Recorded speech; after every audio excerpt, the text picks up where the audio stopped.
Hello there and welcome to the second video in this tutorial series. Now in the previous video we have covered some important stuff about notifications, and if you haven't watched that video, I highly suggest you to do that before you continue watching this one. Alright, so in this video we are going to start with some practical examples. So I'm going to show you how to display a simple notification in your application. But not just that, I'm going to also show you a couple of different compatibility things that you need to take care before you actually display a notification in your application. I'm going to also show you how to display or hide certain information from your notification in the lock screen, and a couple of more interesting things as well. So before we do that, let me just introduce you with this actual project that I have prepared for this purpose. So the only dependency that I have created here is for a Dagger Hilt library. And we're going to use this library to actually inject the notification builder and notification manager into our main vModel, so that we can actually use that singleton to display notification in our application. We also have plugins like Dagger Hilt and Kotlin Capped, and also this class path as well. So I have basically set up here everything I need for this Dagger Hilt library. I have also created this application class and specified that class inside this Android manifest file as well. Now in our main activity we have only one screen or composable function, which is called a main screen. And this main screen will have only three buttons for now: a simple notification, update notification, and a cancel notification. We are going to implement the logic for each and every button here you see. And we are injecting or using here our main vModel, which I have created right here.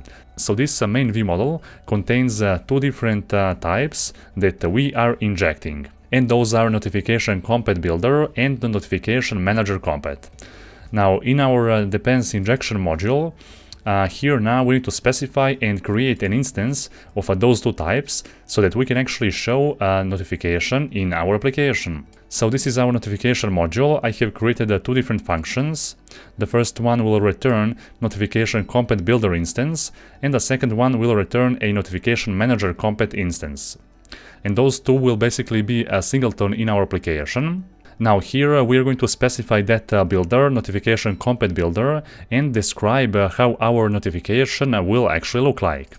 So let's return here a notification compat.builder.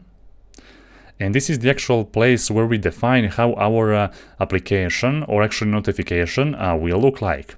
Now there are two different parameters that we need to pass here in this notification compat builder. The first one is the context, which we are going to get from the parameters of this function. There you go. And the second parameter is the actual channel ID. So this new notification compat builder constructor requires that you provide a channel ID. So this is a required step for compatibility with Android 8.0 or API level 26 and higher, but this channel ID is actually ignored by older versions than API level of 26. But anyhow, it's mandatory for us to actually specify this channel ID, and I have talked about that in the previous video as well. So we need to here specify the exact channel ID name. So for now I'm going to name this channel, for example, a main channel ID. There you go. So this will be a unique channel ID that we're going to use for our notification, right? So next, below that, we need to specify a couple of different functions to actually construct our notification. So the first function that I want to call here is called a setContentTitle. So this function will basically specify the title on our notification. And here, for example, I can just type some random text, for example, welcome. And we can, of course, modify this content title and update our notification later, so you'll see about that. Let's specify here another function or another element on our notification, which is a content text in this case. And the content text is basically a subtitle of our notification. So here I'm going to write, for example, YouTube channel and the name of my YouTube channel. There you go. Next, we also need to specify a small icon. So let's specify here a function set a small icon, and I have already prepared here one icon, which is called a notification icon. There you go. Now the next function that I want to specify here is called a set priority. So this priority determines how suggestive the notification should be on Android 7.1 and lower, and for Android 8.0 or API level 26 and higher, you must specify an importance, but on the notification channel instead. So basically this priority is important for devices that are using API level of 25 and lower, and on the other hand we have importance which is used on devices with API level of 26 and higher, but that importance is actually specified within the actual notification channel that we're going to create a little bit later. For now, let's just focus and add this priority so that we can support older devices as well. So I'm going to call here notification compat.priority default. We have some other priorities as well, like high, medium and low. So let's specify here a default priority. There you go. And for now, that would be all for this notification compat builder. There are, of course, different functions that we can also use, like set a large icon and many other different things which we can specify for our notification. But for now, let's just leave that as it is. Alright, so we have created or specified how to provide an instance of this notification compat builder. Now let's proceed on the second function, in which we need to specify how to provide this notification manager compat. So here inside, I'm going to create one variable named the notification manager, and here we want to initialize notification manager compat so that we can support older versions as well. So use this compat version. There you go, and here I'm going to call a from function, and then I'm going to pass the context. Okay, so with this we have basically initialized our notification manager compat. Now below that, before we actually return the instance of this notification manager compat, we also need to create a notification channel. And if you recall from the previous video, I have talked about how this notification channel is important for API levels 26 and higher.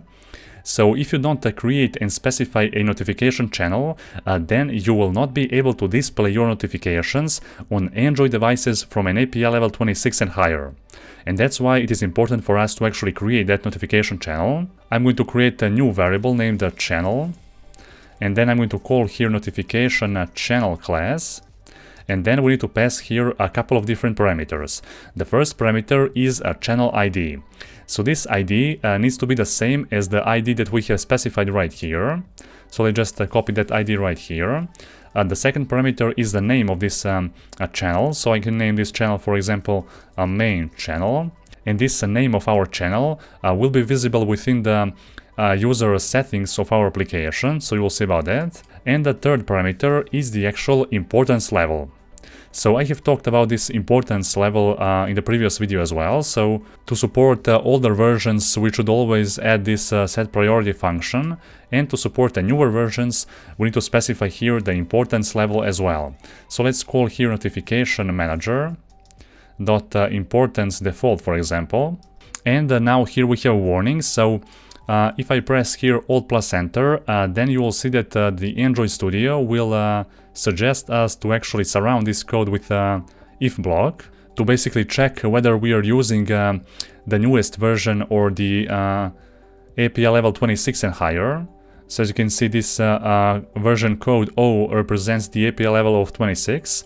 So only if we are using API level 26 and higher, only then we want to create this notification channel. Otherwise, we don't need that, okay?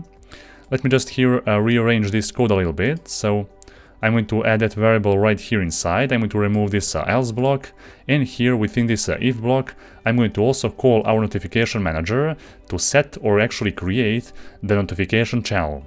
So let's pass here our actual channel that we have specified right here. There we go. And below that we can just return the instance of this notification manager. Now, since you must create the notification channel before posting any notifications, you should execute this code as soon as your application starts.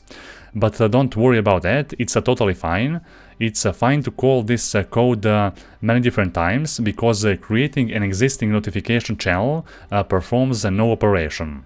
And one more thing, so although you must set the notification importance and priority, the system does not guarantee that the exact alert behavior you will get. In some cases, the system might change the importance level based on other different factors. And also the user can always redefine what the importance level is for a given channel. Alright, so now we have specified how to create an instance, or actually a singleton of those two different types. And now we can open up our main view model, and we can now use those injected types and actually create the notification and display to our application. So now here I'm going to create the new function in our main view model, and this function will be named, for example, show a simple notification. And here inside I'm going to just call this notification manager and then a notify function. So this notify function will basically allow us to display that notification, but in order to display that notification, we need to pass a notification ID and the actual notification instance.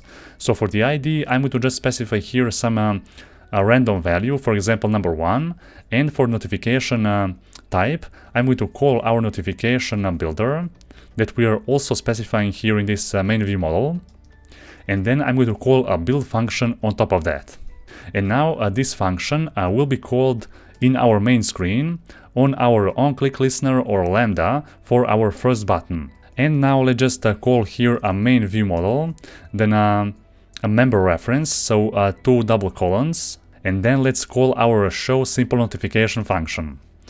Alright, so now we can launch this application in our Android emulator, and let's see whether a new notification will show up whenever we click this first button, which is called a simple notification. So there you go. For now we don't have any notification in our notification drawer. Let's click this button, simple notification, and as soon as we click this button, a new notification will appear in our navigation drawer. So there you go. The title here says welcome, and the content text here says YouTube channel and then my YouTube channel name. So the same thing that we have specified in our notification component builder. So everything here works perfectly fine. There you go. So now we can also long press here on our actual application icon, and we can go to app info section of the settings. So down below we can open up these notifications, and we can check out and see the actual notification channel that we have created. So as you can see, for now we have only one channel, a main channel. However, I have mentioned in the previous video that you can also create many different channels and put a couple of different notifications in each and every channel of yours. So it's up to you. Anyhow, the next thing that I want to show you here is how to update your existing notification. So let's go back to our main view model, and here I'm going to create one more function with the name of update a simple notification. So in order to update our notification, we also need to call this notification manager and its notify function. But this time, instead of calling this build function immediately, I'm going to call one more function on this builder, and that function will be named, for example, set content title. So we have used this function before in our notification module right there, but of course we can call that here as well. So let's specify here, for example, a new title. There you go. Okay, so something like that. And let's trigger this function whenever we click our update notification button. So let's call here a main view model, then a member reference, and update simple notification. Let's run our application. Now let's trigger first our existing notification. So it has a title of welcome, and now let's update our notification. And as you can see, we will get here a new title that will say a new title. So that's how you can very easily update your existing notification. So the important thing here to note is that when updating your notification, you need to specify the same ID that notification that you are updating already have. So for example, if you specify here the ID of number 2, let's see what will happen. So let's trigger our notification. There you go, it says a welcome. And now if I click update, then nothing will happen. So our existing notification will stay the same, but a new notification will be created, okay? So a new notification was created with the new ID, but on the same notification channel. So that's how you can create multiple notifications inside a single notification channel. And I'm going to also show you here one more function. So I'm going to show you how you can programmatically cancel or remove your notification. So let's specify here cancel simple notification. So here we just need to call notification manager and then a cancel function.